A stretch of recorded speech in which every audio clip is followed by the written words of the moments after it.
Just south of Isley's home in Lincoln, the city ended and open country began. He spent much of his youth roaming in the fields and along the creeks in this area. Now much of that area is part of Irvingdale Park, whose stream was a common playing area for young Lorne.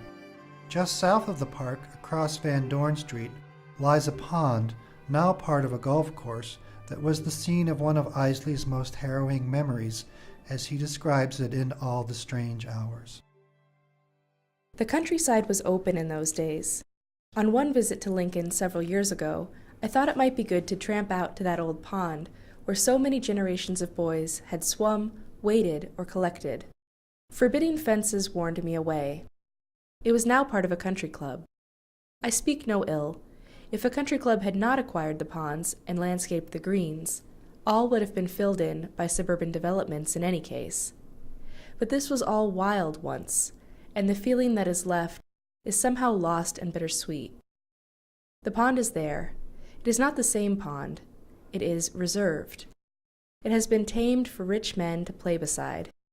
Either that or the developers come. One takes one's choice. No, not really. One has no choice. On that winter day so long ago, I almost lost my life. I arrived at the pond and chopped an experimental hole near the shore, where I worked my clumsy mud-dredging apparatus back and forth. My plan was successful. I was drawing up a few sleeping water boatmen, whirligig beetles, and dragonfly larvae, along with more other microscopic animalcules. These I placed in my lard buckets and prepared to go home and begin the stocking of my little aquariums. A forced spring had come early to my captives.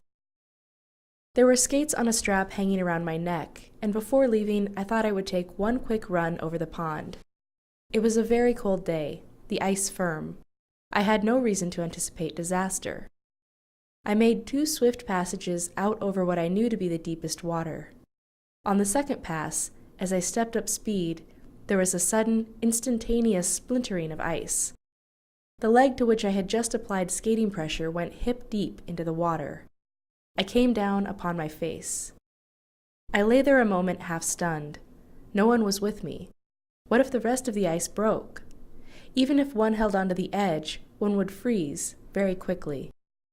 I waited anxiously, trying not to extend the ice fracture by struggling. I was scared enough to yell, but it was useless.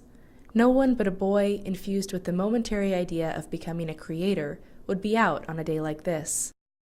Slowly, I slid forward, arms spread, and withdrew my soaking leg from the hole. I must have struck an ice bubble with that one foot.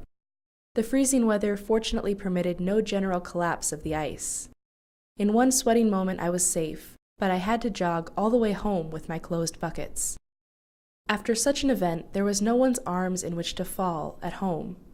If one did, there would be only hysterical admonitions, and I would be lucky to be allowed out. Slowly, my inner life was continuing to adjust to this fact. I had to rely on silence. It was like creeping away from death out of an ice hole, an inch at a time. You did it alone.